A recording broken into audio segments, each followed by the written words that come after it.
14 जुलाई विद्याधाम जालंधर। जिस देश में शिक्षा और स्वास्थ्य व्यवस्था ठीक रहती है, फिर वहां और अधिक सोचने की आवश्यकता नहीं रहती। आज हम राष्ट्रीय शिक्षा नीति 2020 विषय पर वार्ता करने वाले हैं। राष्ट्रीय शिक्षा नीति 2020 के प्रारंभिक ड्राफ्ट, जो कि सन 2015 में तैयार हुआ था, पर देश में प्रत्येक स्तर पर चर्चा हुई। पुनः इसका संशोधित रूप केंद्र सरकार ने जनता से सुझाव के लिए भेज दिया। स्कूल, ब्लॉक, जिला स्तर तक इसकी विस्तृत चर्चा व समीक्षा की गई। इसके हर एक बिंदु पर गंभीरतापूर्वक विचार विमर्श हुआ। परिणामतः सन 2019 तक 2.5 लाख से भी अधिक सुझाव प्राप्त हुए। शायद ये विश्व का सबसे बड़ा सर्वे था जिसमें इतनी भारी संख्या में जनसामान्य की सहभागिता रही। प्राप्त सुझावों के आधार पर इस शिक्षा नीति में पुनः संशोधन किया गया और 29 जुलाई 2020 को इसे अंतिम रूप से लागू करने के लिए केंद्र सरकार की ओर से दे दिया गया। आशा है कि शिक्षा नीति भारत को सुपर पावर बनाने में सहायक सिद्ध होगी। ये विचार विद्या भारती उत्तर क्षेत्र के महामंत्री और प्रमुख शिक्षाविद देशराज शर्मा ने व्यक्त किए।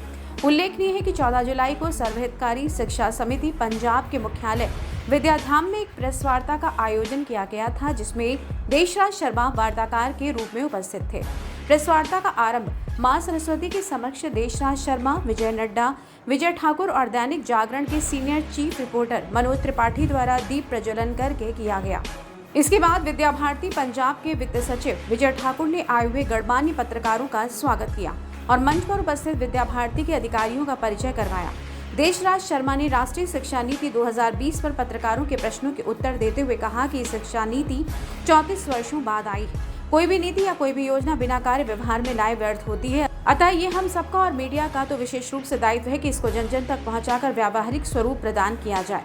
अंत में उन्होंने कहा कि विषय बहुत गहरा और गंभीर है, इसे चंद मिनटों में सबके सामने रखना संभव नहीं, परंतु इसके मुख्य बिंदु आप सबके सामने रखे हैं। विद्या भारती अखिल भारतीय शिक्षा संस्थान इस शिक्षा नीति को क्रियान्वित करने में पूरी शक्ति से लगी हुई है। आप सभी से यही अपेक्षा है कि अपने अपने मीडिया माध्यमों से आप सभी इस कार्य में सहायक होंगे। इस पत्रकार वार्ता में जालंधर के सभी प्रमुख समाचार पत्रों के पत्रकार और प्रमुख इलेक्ट्रॉनिक मीडिया के संचालक उपस्थित थे। पंजाब संवाददाता डॉक्टर राहुल जामवाल को जब पूछा तब उन्होंने कुछ इस तरह से दी जानकारी। तो वो शिक्षा कैसी चाहिए, वो उस समय के अनुकूल चाहिए। तो 1986 में शिक्षा नीति आई थी। 34 वर्ष के बाद एक बड़ा लंबा काम, बड़ा समय गुजरा।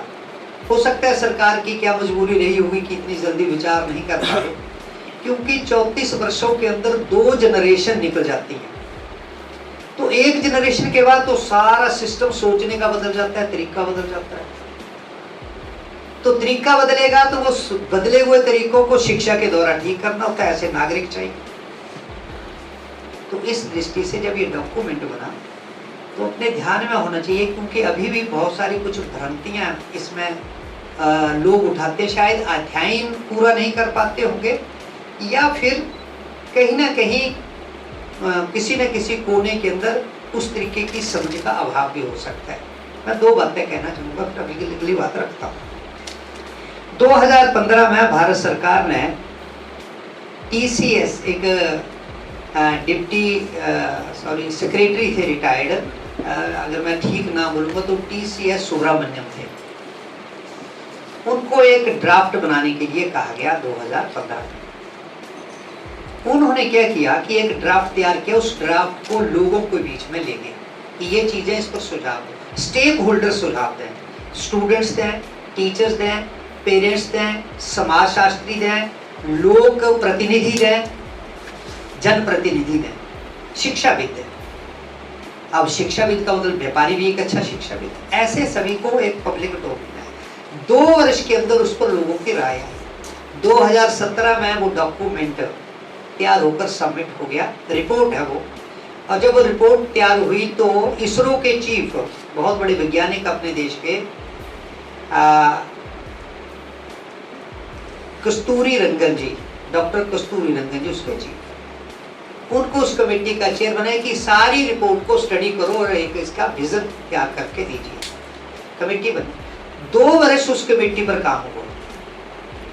इसकी मैं भूमिका इसलिए रख रहा हूँ कि ये समझना बहुत जरूरी है।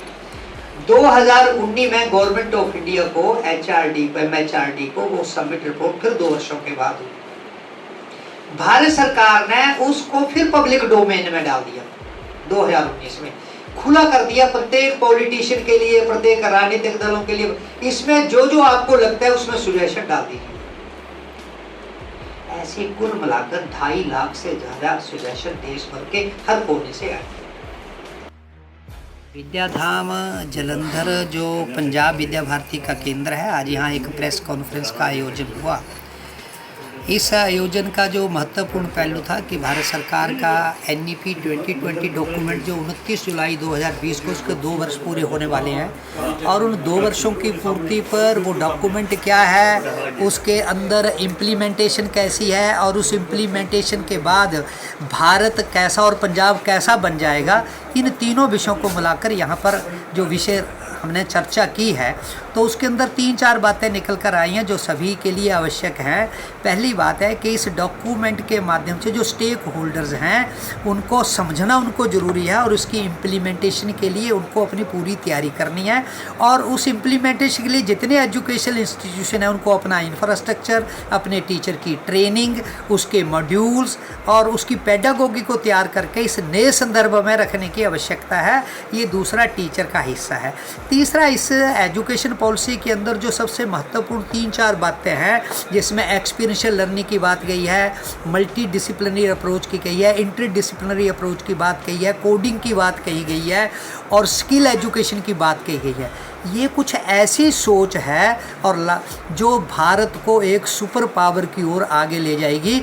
और ये पक्का विश्वास है कि अगर भारत के अंदर और पंजाब के अंदर इस एजुकेशन पॉलिसी को हमने 10 वर्षों में 70% भी लागू कर लिया तो भारत 10 वर्षों में दुनिया की सुपर पावर के स्थान पर खड़ा होगा।